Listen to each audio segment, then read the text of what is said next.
Hello, everyone. This is Dan Gramza, and welcome to dangramza.com Market Studies for Monday, June 15th. Now, I've had a few people ask me about my voice over the last couple weeks, and what did happen to me 2 weeks ago Saturday, I fell in a freakish fall and fractured 7 ribs. And so maybe that's what you're picking up on, and you're very observant, by the way. But I'm getting better every day, and it's just something you have to deal with and go on with life. But thank you for your concerns. But let's talk about the S&P 500. What we see here is a market that's responding to what I'd say is a cautious close regarding a potential deal with Iran. And we also had one hell of a large IPO for SpaceX coming out on Friday and a very successful first day of trading. The issue now, though, is does that momentum carry over? So next couple of weeks is going to be very interesting for that market.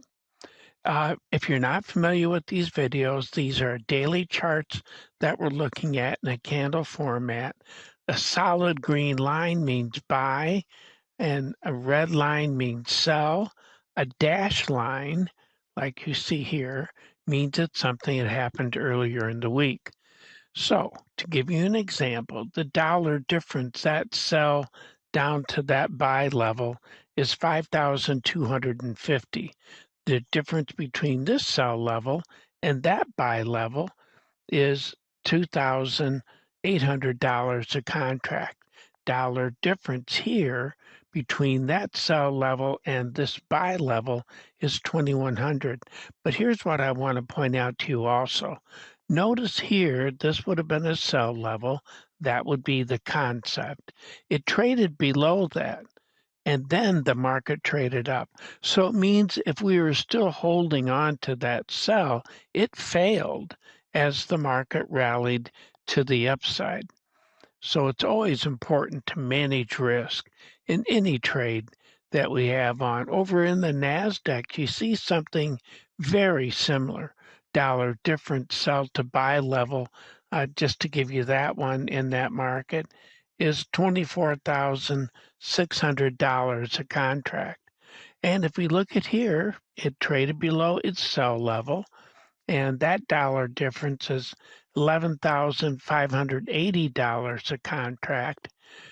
And it failed also. The sell side traded lower, then it traded back up. So that would be underwater. And again, managing risk is always critical. In the Dow, that market also is staying strong. It's, again, a confident but cautious close in that market. Dollar difference here is, here between that sell down to this buy level is 1900 or 1990 is the dollar value there. Let's move on though. The Russell in that market, dollar difference, the sell to buy level there. Again, just to provide you with a reference, that difference in that market is, yep, it is. Want to make sure I give you the right number. It's $2,100 a contract. Is it a positive move? Yes, but be cautious here. That implies a sideways move. Euro. What about the dollar? Well, the dollar and the euro got stronger, dollar got weaker. A dollar difference sell down to that buy level is $1,612.50. Over in the Swissy, a dollar difference sell to buy level in that market is $787.50. Now, also, you're seeing a market that traded below its sell level, and it's still hovering near it, but it closed underwater. If we look at what's happening with Mr. Yen, trying to firm up, but can it follow through? I look for a sideways move in that market. The Aussie dollar also trying to get stronger, but we can see on Friday there was no follow through in that market. There's still a lot of tension out there in the market. Dollar difference that sell to this buy level, $490 a contract. This is still what I call a neutral zone trade. British pound making an attempt at a rally, broke to the downside. Buyers came back in. How about that? A dollar difference here, $306.25. And it's also a market I'm looking for a sideways move. Our friends in Canada, the loonie dollar difference sell to buy level in that market is $1,170 a contract. Sideways move is what we're looking for. Right now, there's enough uncertainty that capital flows towards the US dollar. That's what we're seeing. Over here in Bitcoin, the difference between that sell down to that buy level is $61,475 a contract in that market. Sideways move is what we're looking for. Buyers are here, but they just can't get the job done. 10-year notes in this market, dollar difference, $250 a contract. I don't look for strong follow through. In other words, I'm not looking for yields to back off. I'm looking for yield to get stronger, which means lower prices. Same thing here for bonds. It's in the same boat.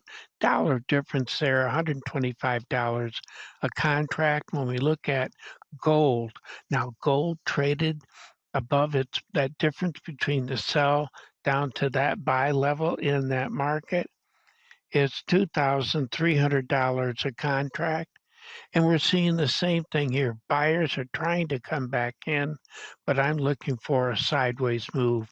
Silver also, we want to watch the yield in the 10-year notes to give you a feel for what's going on. The sell to buy level in silver is $37,600 a contract. And the difference here, that sell to buy level 6,600. But look, it traded below its sell level and it failed in that market. Copper, it's bullish. You do look for follow through to the upside. Fundamentals, I think, support that market. Crude oil cooled off, makes sense as the tension in the Iranian situation has cooled off as well. Dollar difference sell to buy level is $900 a contract. When we see what's happening in nat gas, this is a market that I'm looking for upward movement in this market. It's got the demand fundamentals do support this, I think, and so upward movement is what we're looking for. That difference is $1,100 a contract. Mr. Bean, well, we've got our crops looking pretty good, and the result is downward pressure on price. Sell level to buy level in that market is 1550, 1,550 over in corn. That difference 1,450. It wants to go higher, but there's no paper behind that. Same thing for wheat. A sideways move is what we're looking for. Well, those are my thoughts for today. Hope you found something helpful, and I'm looking forward to being with you again. As always, take care.